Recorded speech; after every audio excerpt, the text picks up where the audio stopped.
and welcome to this month's Coatings Talk from Coatings Coffee Shop. My name is Heidi Ellsworth, and we are here today to talk about Coatings 101. Yes, that is exactly what, we kind of need to start at the basics sometimes. And so today is really going to be about what it's all about. And we've gotten our experts from Gaco to come in today. I am so happy to introduce Ed Klonowski, who is going to really share with us today what's happening. But before we go into the introduction, I do want to make sure we do a few little housekeeping. And this is being recorded. It will be available within the next 48 hours. So be sure to share that out with your friends, your family, all of your folks in your company, because this is the kind of information that's not only good for the whole industry, but it is amazing for anyone new to the industry. Also, be sure to know that the chat is open. So we want your comments all the way through. We want to make sure we hear your thoughts, questions, just whatever as we go through, and we'll be taking those throughout the whole time. So let's get started with this Coatings Talk. Ed, thank you so much for being here today. Can you introduce yourself and tell us a little bit about what you do with Gaco? Yeah, thanks for having me today, Heidi. And, good morning, good afternoon to everyone that's joined us today. So I am Ed Klonowski. I am a product manager with Wholesome. I've been in the industry now for over 8 years. I started with Firestone as the single ply rigid polyiso product manager out the gate. And then post-acquisition of Gaco, I took over the product management responsibilities for their liquid applied roof coatings and decking and waterproofing products. So I started my career in the manufacturing engineering space and then subsequently moved into product management, marketing, development, and continue that position today. Background is physics and mechanical engineering out of Michigan. So I'm looking forward to talking with you guys about a little intro to coatings. Yeah, and I want to say thank you to Gaco as our sponsor for this Coatings Talk. What a well-known brand. I mean, such great products. So can you just share with everybody up front a little bit about Gaco? Yeah, so Gaco's been around for over 60 years. Was formed originally as the Gates company. Kind of pioneered itself with our LM60, which is a liquid applied waterproofing product. Grew from there into the roof coating space, into the spray polyurethane foam space. And over the last couple decades has really started to establish itself as a leader in roof coatings, namely silicones, but now expanding more and more into the future of liquid applied roof coatings. So adding additional chemistries, capabilities, and options for the contractors. That's great. That's great. Okay. Well, I'm excited to hear about this. Let's get started. I do want to remind everyone that the chat is open. So please let us know where you're from, what you're doing, the name of your company. And as we go along, of course, any questions that you have. I will be monitoring the chat, and this is a conversation. So, but to start out, let's look at what is traditional roof coatings? What is that all about? Can you kind of take us back to the beginning, Ed? Yeah, so I mean, traditional coatings have been around for centuries, but more recently, and probably better well known to most of the audience, is the bituminous, your tar and gravel roof systems. Been around for decades in the market and kind of dominated the liquid applied portion for roofing for the last 60, 70 years. More recently, you've started to get into some of the alternative coatings, getting into the polymer-based products, so all the various chemistries that roll up under that. The main three that I'm sure most people have heard about, the acrylics, the urethanes, the silicones, but then further expanding into some of the new emerging chemistries. So your silane modified products, your PMMAs, your polyureas, stuff of that nature that really has a lot of different performance benefits and offer a lot of alternatives to some of the more traditional products. And, when you talk about performance, all of these products have great capabilities given the right circumstance. So, your selection of a system is going to depend on the roof type, where it's located, how it's being used, what it'll be subjected to over its life, to really kind of hone in on what the best solution is for a given roof system. and can really be used first and foremost as a maintenance coating, which is probably the most common application at this time, but then also as a full protective waterproofing system for a new installation. So lots of opportunities in the coating space. And then above and beyond that, when you talk about maintenance and even new installations to some respect, you look at the opportunities that present themselves with the cool roof movement. A lot of the roofing systems that are out there are the old bituminous systems, your tar and gravel systems, even some of the legacy EPDM systems, albeit a little newer.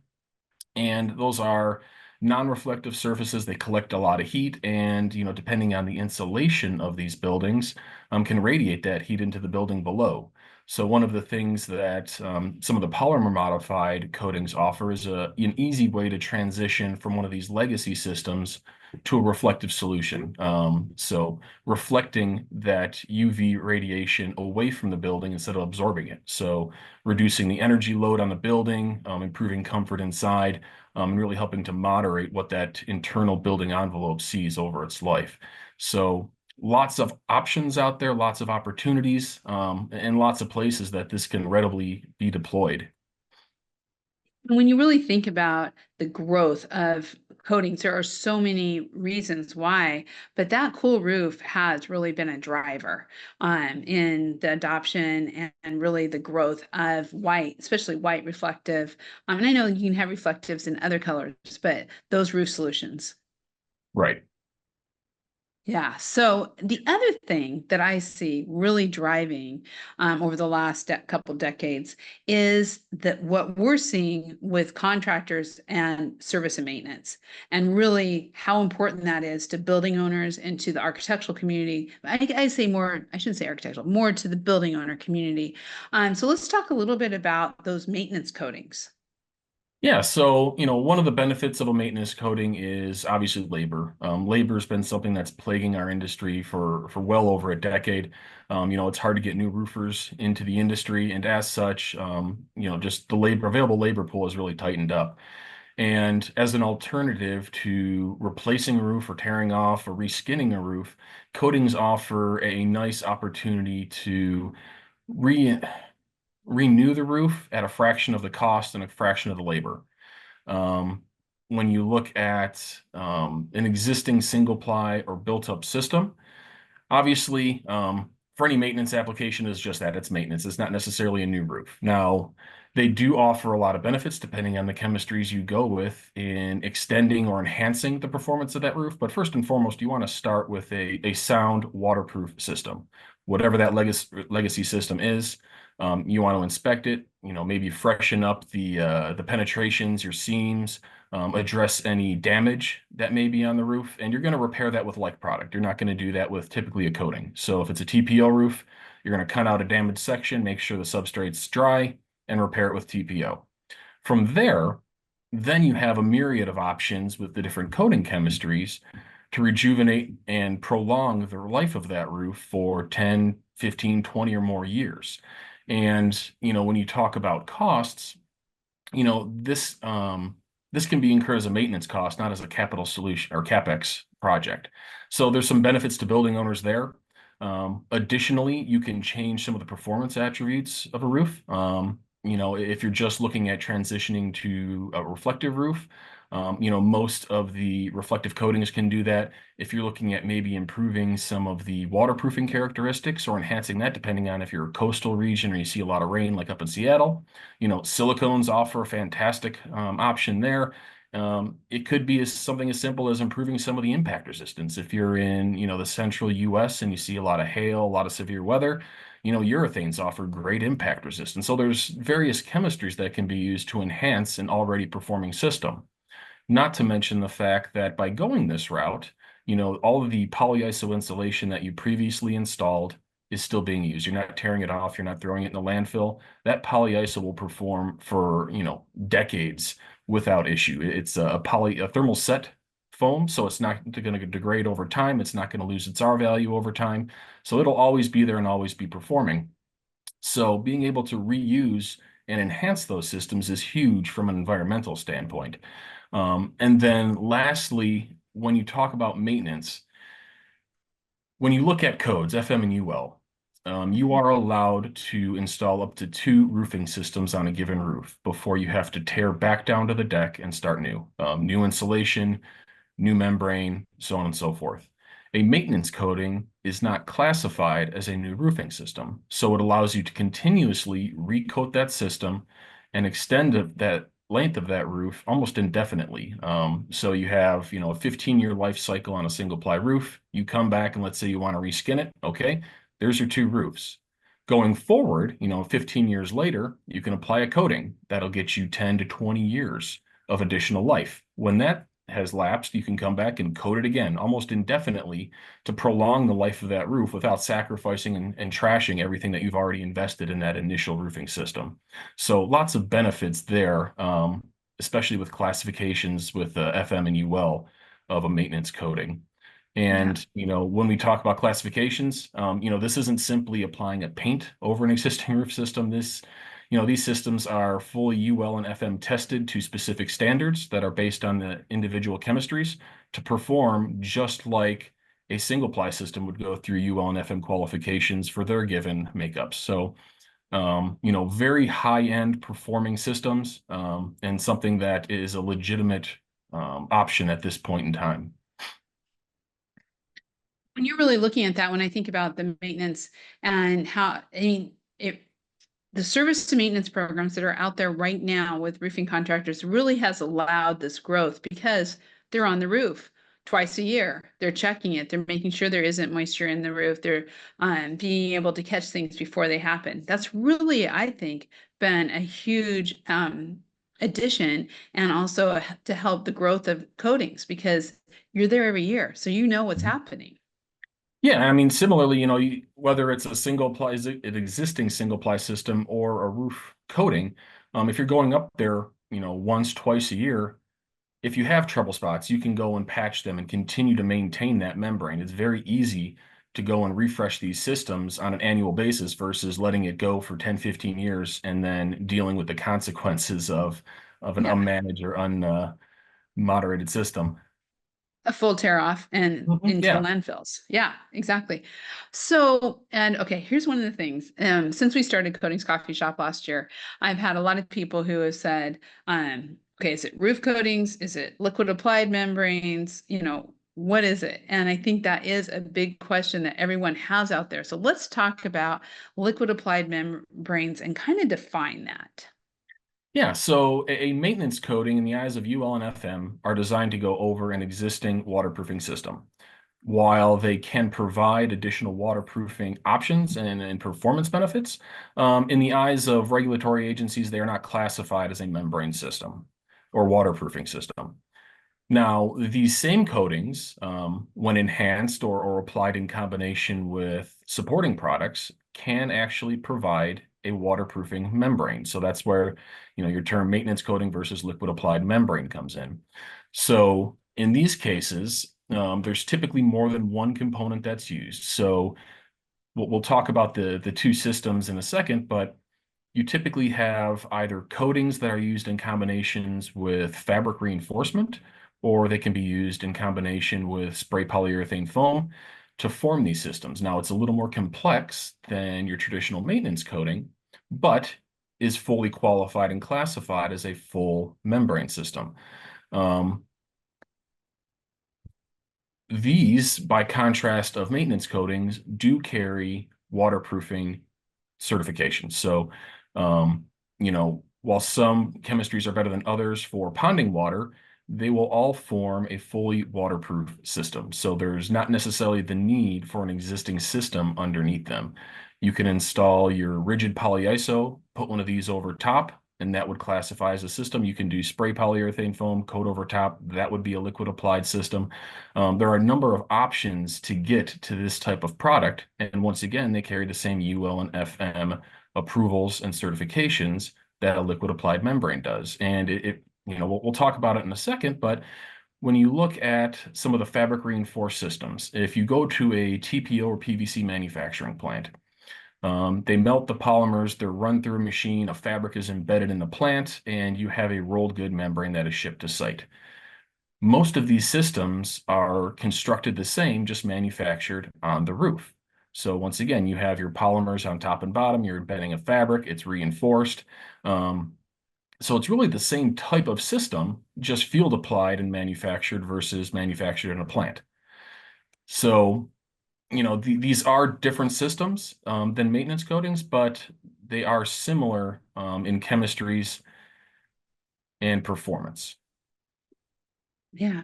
And when you talk about performance and really the testing, talk a little bit more about that too. Yeah, so in the eyes of UL and FM, there's different standards that for acrylics, for urethanes, for silicones, tensile strength, bending, flexibility, all of these different criteria, same as you would test a single ply membrane that these systems are subjected to. And stepping from a membrane system to a liquid applied system, um, a lot of those same standards are held, but just enhanced and tested a little further to their fullest capabilities to make sure that you're not going to have water intrusion in these systems, that they're going to be able to withstand a lot more of the movement if you're using sheet applied polyur or sheet applied ISO underneath. You're going to have a little more movement than you would, say, if you used a spray polyurethane foam. So just a little bit more stringent and higher end testing that's required to get to that liquid applied membrane stage, but similar in many regards. Yeah. Oh, okay. Okay, well let's talk a little bit then about the benefits of liquid applied membranes. Yeah, so once again, these are full code approved systems. It's they can be warranted by the manufacturer, but they do carry UL, FM, Miami-Dade, Texas Department of Insurance approvals for use as a roofing system.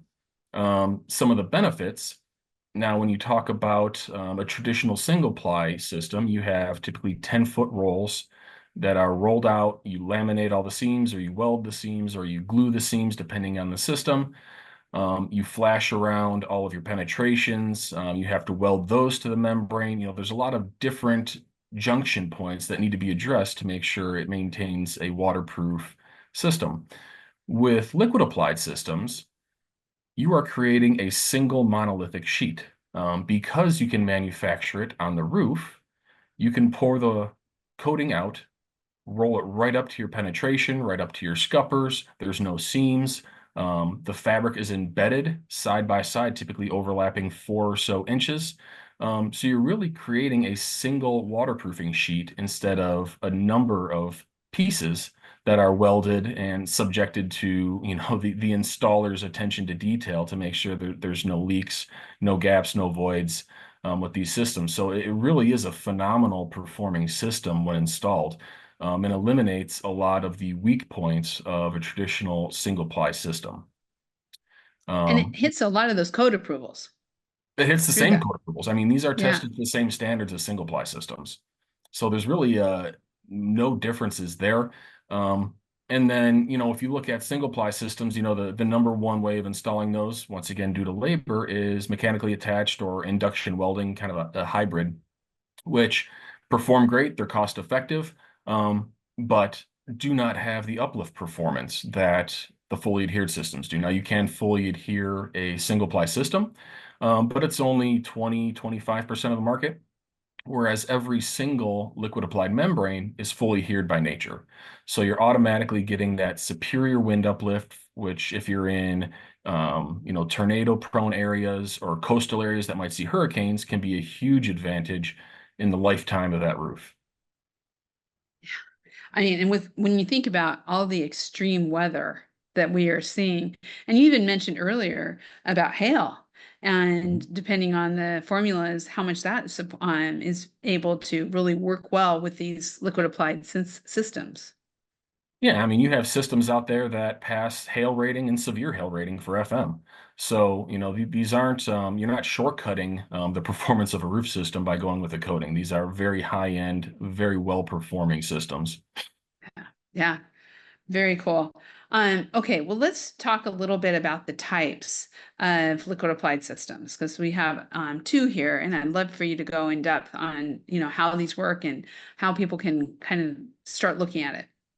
Yeah, so, we kind of alluded a little bit to this earlier, but The two main types are a spray polyurethane foam and coating. So this is your typically 3-pound roof foam in place of a rigid polyiso board. So rigid polyiso board, obviously manufactured in a plant, shipped by the truckload to the site, manufactured on site, um, ideally overlapping joints in multiple layers to eliminate cold joints and shunts.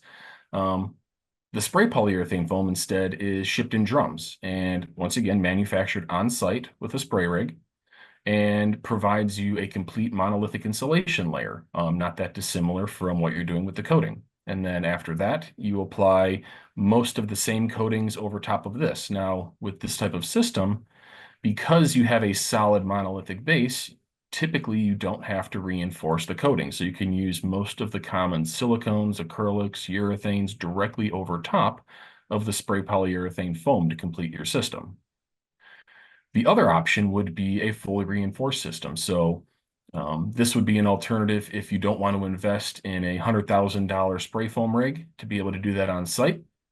You can utilize the sheet applied ISO, install that with or without a cover board, be it gypsum, high density polyiso, and then lay your coating directly over top. Now, in these cases, since you're typically dealing with 4x8 sheets of insulation, you're going to see a little more movement at the joints.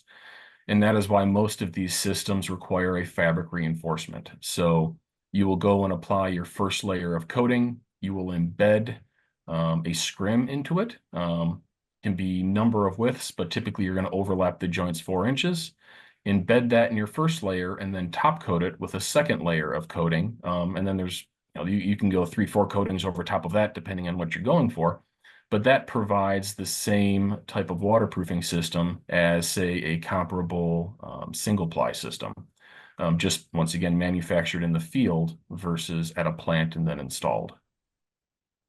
So, and I hope this isn't a bad question, but I am curious too, when you're talking about SPF and coatings and also fully reinforced, this can go over, long as the roof is in good condition, it can go over an existing roof, correct? And help They to can, yes. increase insulation? Yes. I mean, there's hybrid systems to this. If you want to use a sheet applied ISO, do a skim coat of spray foam over top and use a coating, you can certainly do that. These reinforced systems can go directly over existing single ply systems. Now, there's some caveats to that we'll discuss later, but there's no reason you couldn't use one of these systems over an existing single ply without issue. If you want to enhance and bring up to code an existing building, while still utilizing the existing ISO. You can certainly apply additional spray foam and then coat over top of that. So yes, while these are typically positioned as new roofs, you can certainly use them in various ways for a re-roof, if you will. For re-roof. And I know with what's going on in California right now, and which is spreading across the country, there is increased call for insulation. So these are good opportunities to be able to do that. Yeah, I mean, the vast majority of roofs in the US are still under the current codes. Now, codes for our value of a given roof vary by region and have kind of hit their peak as far as return on investment from the R value and performance you're getting compared to the cost. But most of these buildings still aren't up to those specs. And depending on the building owner and what you're doing to the roof, you do have the option of bringing it up to code or are required to bring it up to code in some cases. And spray polyurethane foam can certainly do that without tearing off what you already have there. Sorry, and we did have a question. Looks like we have a little chatter in the chat, but Bill had asked, is a liquid applied membrane considered a re-roof? And you were kind of answering that, but let's just make sure we answer that question It fully. is. So we'll go into it more later, but when you do a liquid applied system in the eyes of UL and FM, that is considered a roofing system. So that would count towards your 2-roof cap in the eyes of regulatory bodies. For re-roof. That makes sense. Keep the questions coming. Thank you. And thank you, Joe, for that conversation there. So as we look at this, advantages of spray foam and coatings. What are some of the advantages? Yeah, so with the spray foam and coating system, once again, we talked about the monolithic nature that coatings or liquid applied systems can offer by comparison to your single ply systems. With the insulation, once again, typically these are shipped in 4x8 sheets, and the precision to which they can be installed around rooftop units, around penetrations, are only as good as the contractor's willing to carve and patch around these pieces. Even so, they have joints every 4 feet or 8 feet, depending on the direction. They're typically fastened down with fasteners that are metal. So once again, you have a conductive shunt that runs right through your insulation system. So, while a phenomenally performing system, there are better options out there, and spray foam offers one of them. So with spray foam, since you are manufacturing it on site, you spray it down and you don't stop. You go right around penetrations, around rooftop units. Um, you can correct for slope using it. If you have low-lying areas that need to be addressed, you can drain things towards roof drains or scuppers using the spray foam, and you eliminate all of those joints that are common in traditional polyiso systems. Not to mention an improved R value. So your traditional sheet applied ISO has an R value of about 5.7 R per inch of thickness. Your traditional 3 pound roof foam is in the 6 to 6.2 range. So a considerable increase in thermal performance in the product itself, which if you're doing a retrofit or maybe a building that you cannot modify the facade to accommodate increased R values to bring the system up to code, spray foam can save you a couple inches in overall height. If there's parapet walls, if there's entryways that need to be flashed around, there are options out there for minimizing the height of the insulation while still bringing it up to code. And the increase in R value that spray foam offers is a great way to get around that. We talked about the self-latching nature. Obviously, you can go right up and around any penetrations, any rooftop units. So you're not trying to patch in or leaving holes, half inch or an inch around all of these various pieces of equipment that are on a roof. So a lot of great benefits to the spray polyurethane foam from a performance aspect. And then on the shipping side, you're shipping a couple drums of material to a roof system, not several trucks of rigid Yeah. polyiso. So there's a savings there from an environmental standpoint, from a transportation standpoint, from a storage standpoint. You don't have to tarp the drums like you do traditional polyiso if it's going to rain. So a lot of things to take into account when you're looking at a spray polyurethane foam base. And additionally, while you can use some of the glass-faced rigid ISO to create an air and vapor barrier, 70% of the rigid ISO that's used out there is just paper-faced. And spray polyurethane foam, because it is closed cell, because there's no joints and gaps, can provide an air and vapor barrier for your overall roofing system, potentially eliminating the need for an additional step or an additional layer in the roof assembly. And then, of Yeah. course, you would top coat all of this with the same monolithic waterproofing membrane. To put it in there. And I know that there is some cost involved in getting into spray foams. Not always. I mean, you don't always need a full truck. There's other ways of installing that. But from, having been at the spray foam show, having seen what the contractors are doing, there is a rising demand for spray foam contractors. There is. It's really because of its performance and some of the benefits it can offer. It's really rapidly growing in the roof space and the wall space. And yeah, there is a little bit of a hurdle to overcome from an investment standpoint up front. That equipment, when properly maintained, will last, decades. So, if you amortize it, not so bad. Exactly. And well, this is the time of year, right? When contractors are looking at that right now to say, Right. is this something that I want to do? Yeah, and Getting you ready for 2025. Yeah, and you continue to have new manufacturers offering the spray foam equipment. So obviously, with more manufacturers, that's going to put more competition on costs. So that should hopefully also bring down the investment initially needed. Yeah.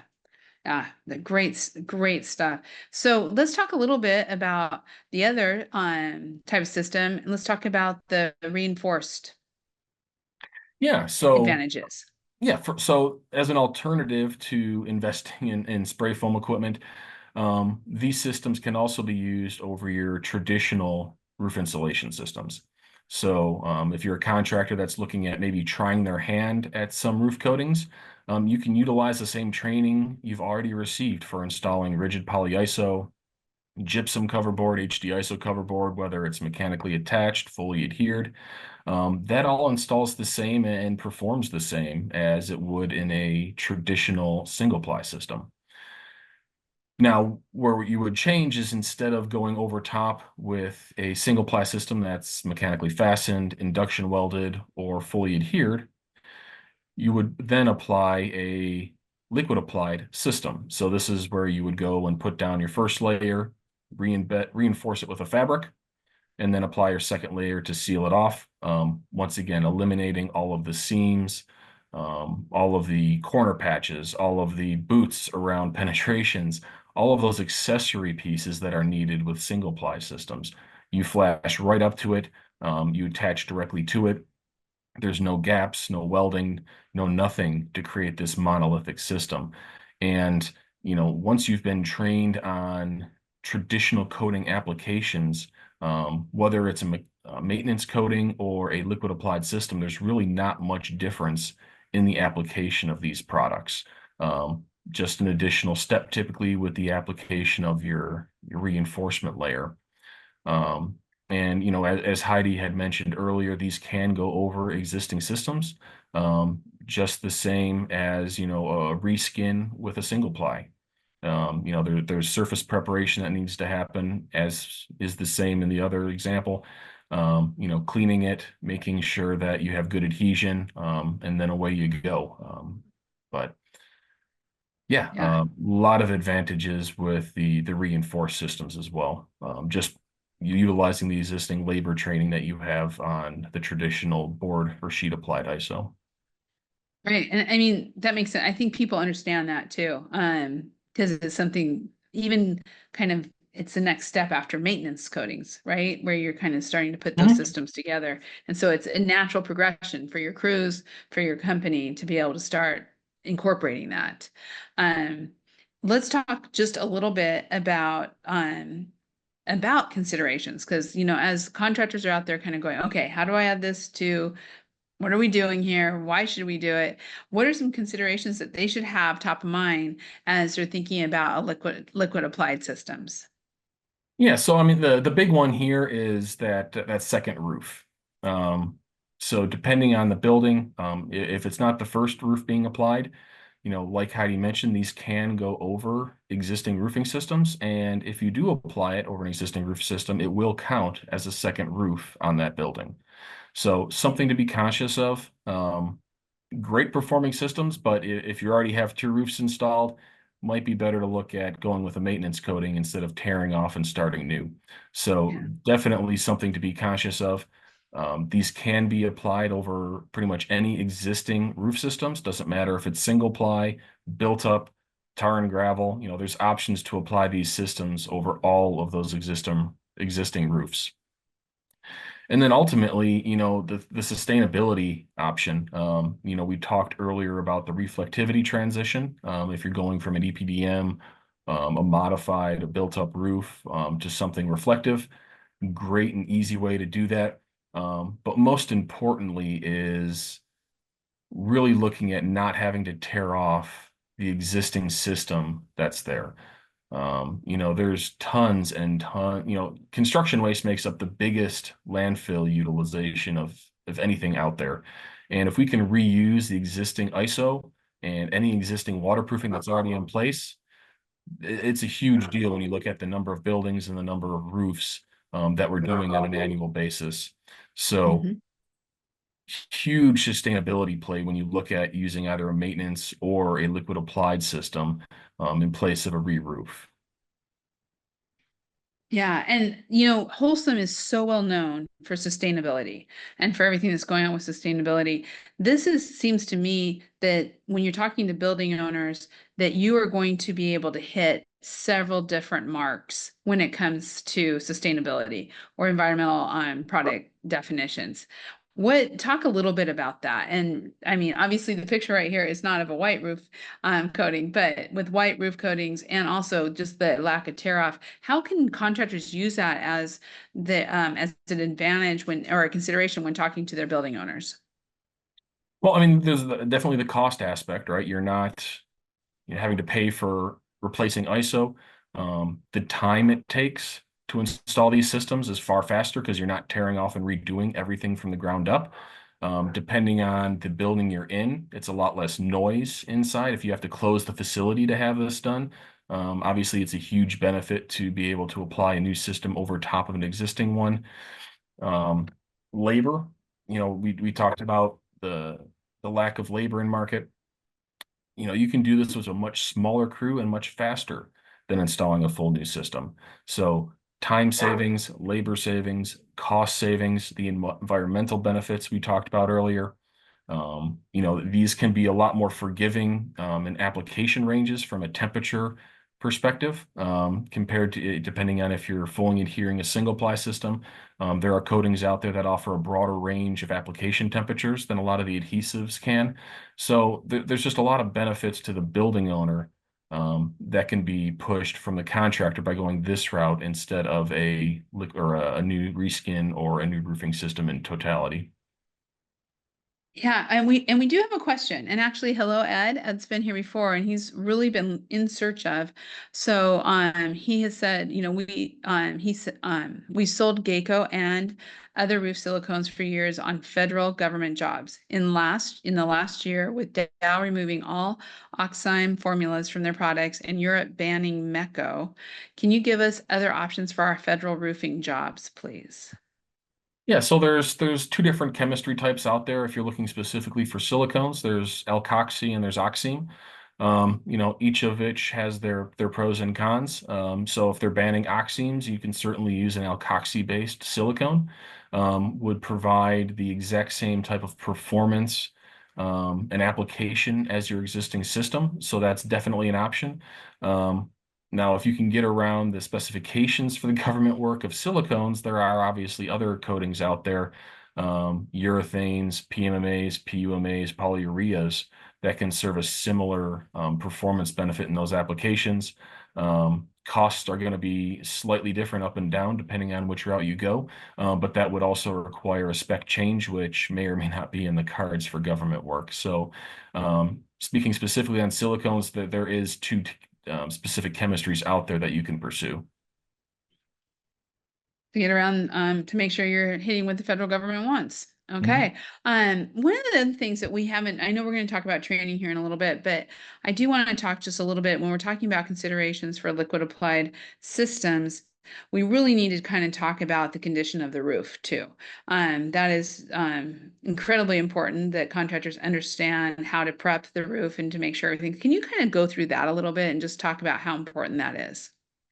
Yeah, I mean, because these are fully adhered systems that are typically going over something that's already in place, they're only as good as what's already down there.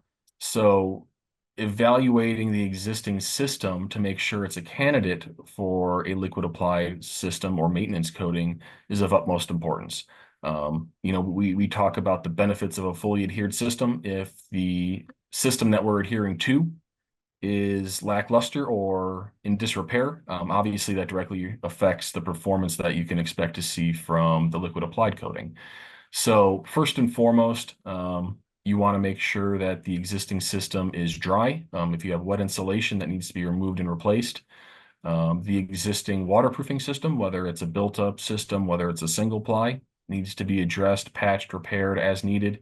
If you need to treat seams, if you need to repair small patches of the product, that should be done with like product, not with a coating, to ensure that that existing waterproofing system is sound and in good standing.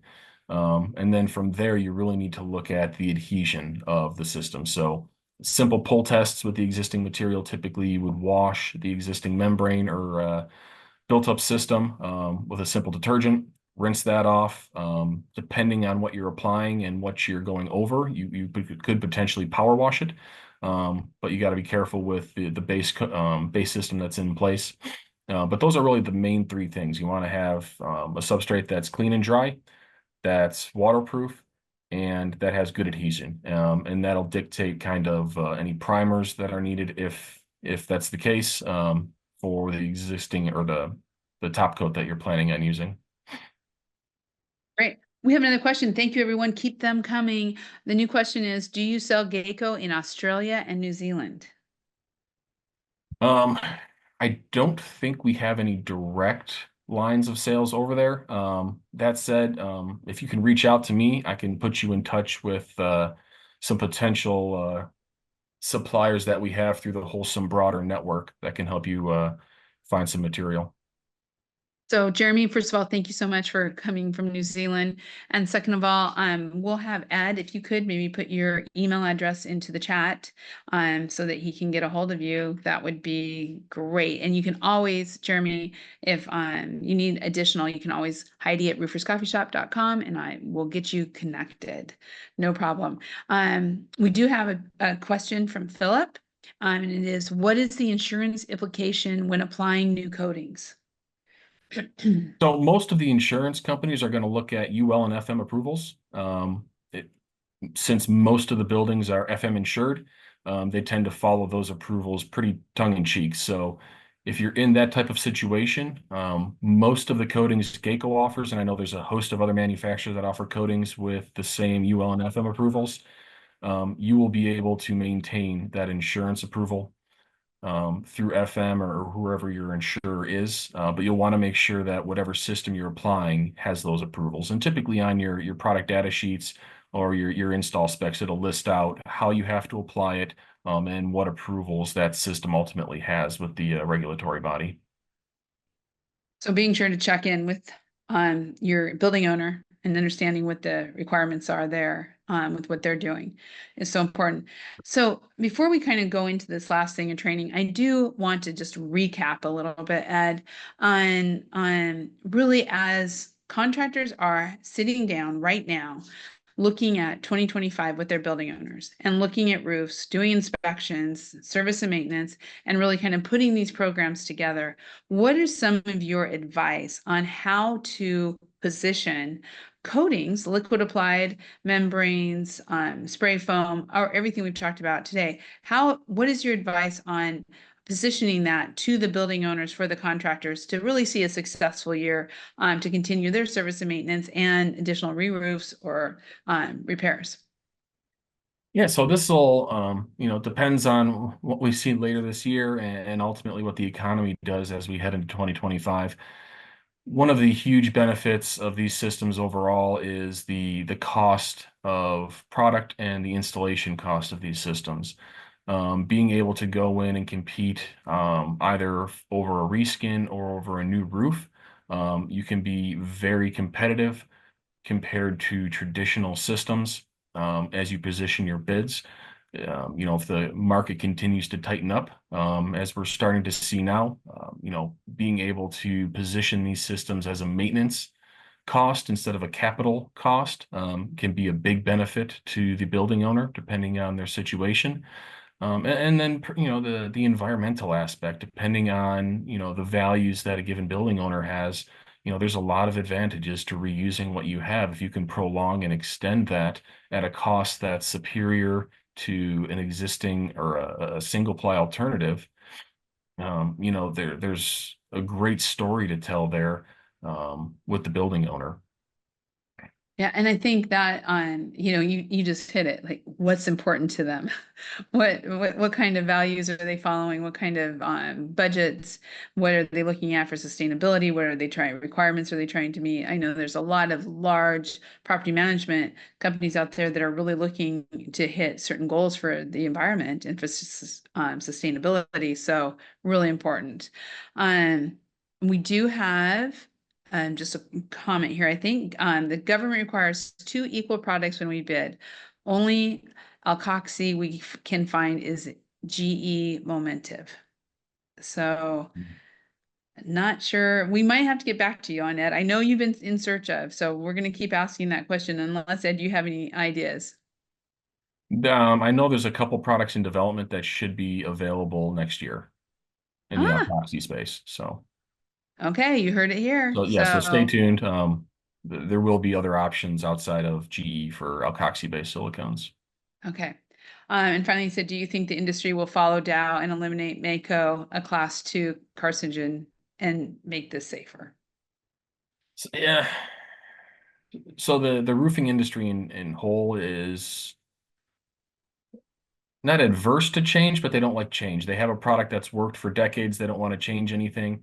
So while manufacturers are doing everything they can to eliminate some of the red list chemicals, VOC VOC adhesive stuff of that nature, there's always apprehension from contractors to try something new, especially when you're looking at the implications of a failed system on a roof. So, to answer the question, yes, manufacturers are looking at these options and pursuing the chemistry changes that are needed, but it'll take time to get through code approvals and to gain traction and proven performance in market to make them mainstream. Excellent. Thank you so much. Okay, let's talk about training because as we just talked about, knowing the prep of the roof. And so there's training on so many levels. There's training on the actual installation on the roof, but there's also training inside for your sales team and the things that you're doing there. So Ed, talk a little bit about what you recommend for training to get into liquid applied and overall maintenance coatings. Yeah, so I mean, first and foremost, if there's a manufacturer that has good representation in your area, reach out to them first. Most of them have fantastic training programs set up. You'll typically head to one of their facilities where they will do hands-on and classroom training on all of the different systems, per your need. Um, and further to that, getting certified by a given manufacturer to install their systems opens up additional opportunities for you if you're looking at warranted systems or require additional support in the field.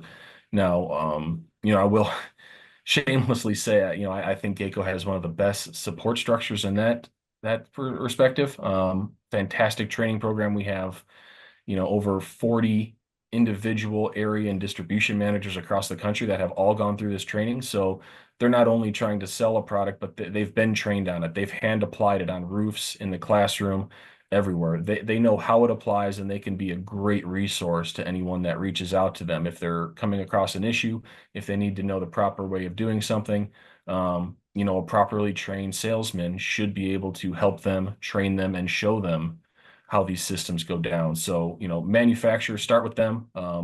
Fantastic resources and help from any of the major suppliers out there.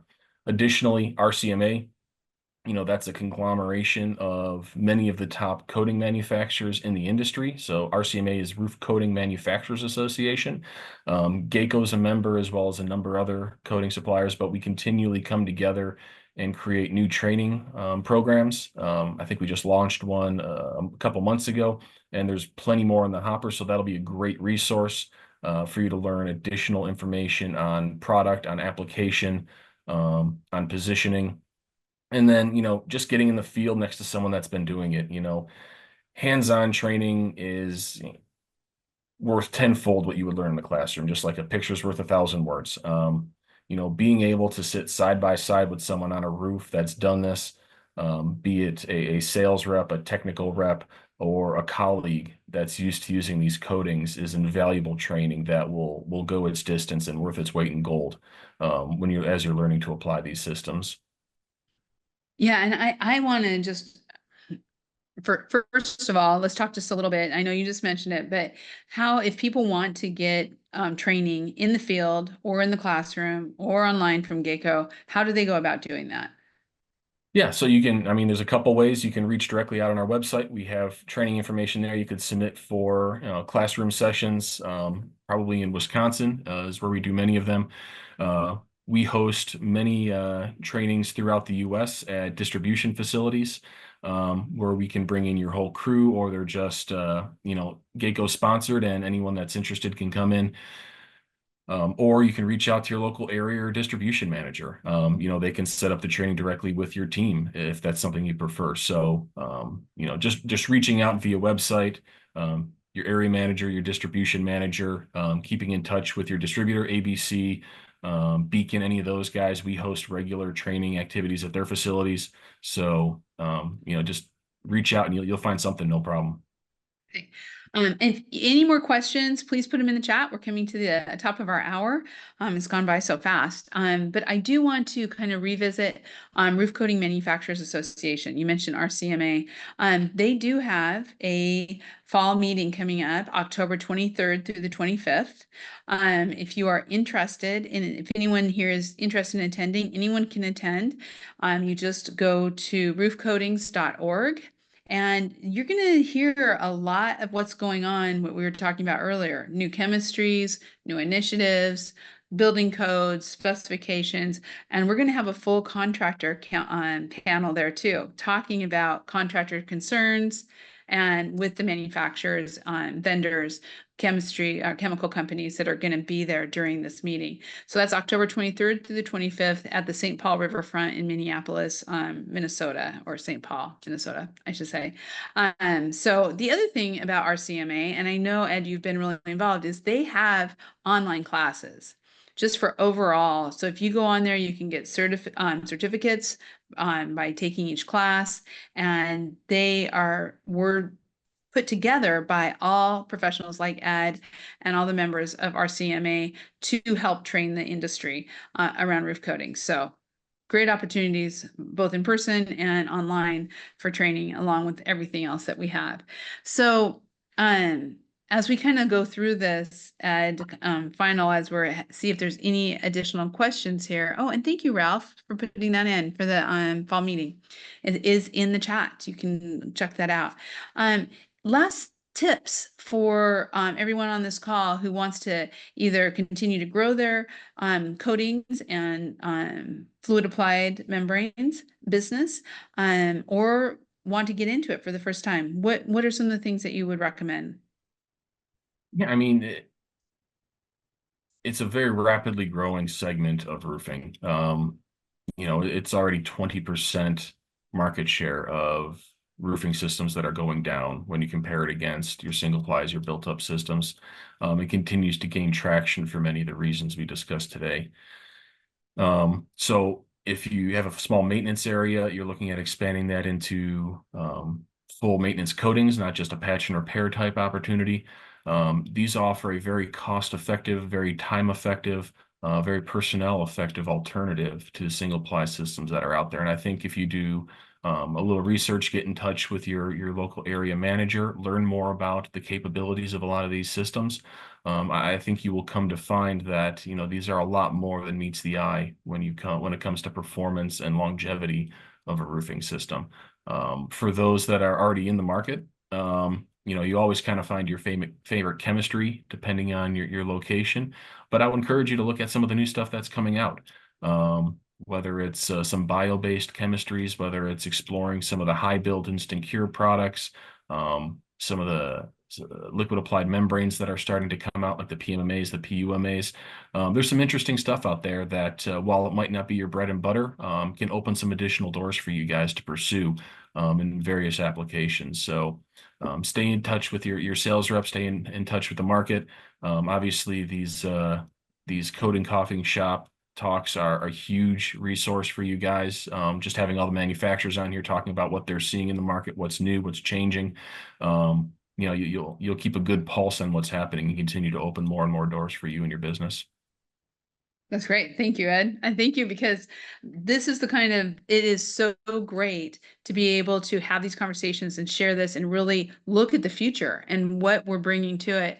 And again, I will be moderating that panel at RCMA of contractors. Ed, I believe you're going to be there at the I will see you in October.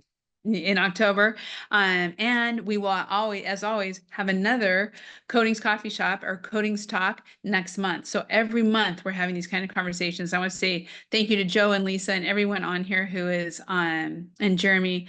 Thank you so much for being here and for a great, great conversation. And a big thank you to Gaco for sponsoring this and for your wisdom and talent, Ed.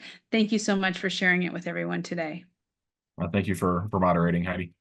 Thank you. And thank you all. We will have Coatings Talk again from Coatings Coffee Shop next month. It's always the second week of the month, and it's on Wednesdays at 11 a.m. Pacific, 2 p.m. Eastern. We will see you then. Have a great day. Thanks, everybody.